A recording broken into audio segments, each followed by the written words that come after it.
Hi, my name is Keith Mazza. Most of you know me as Sifu Keith. Welcome to our channel.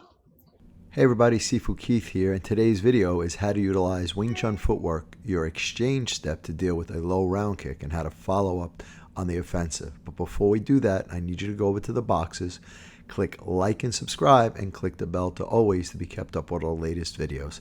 Thank you once again for your continued support, and have a great day. As your partner attempts a low round kick, take a half step back, exchange, counter kick his supporting leg, lot and punch to finish. Avoid the round kick, half step back, exchange, kick the supporting leg, lot and punch to finish.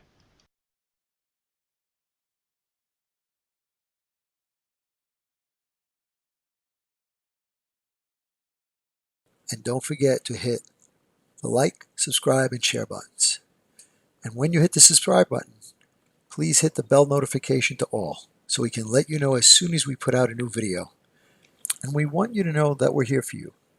So leave your comments below. We're going to get back to each and every one of you to make sure your questions get answered. And once again, thank you. We look forward to being your all things Wing Chun and more for many years to come.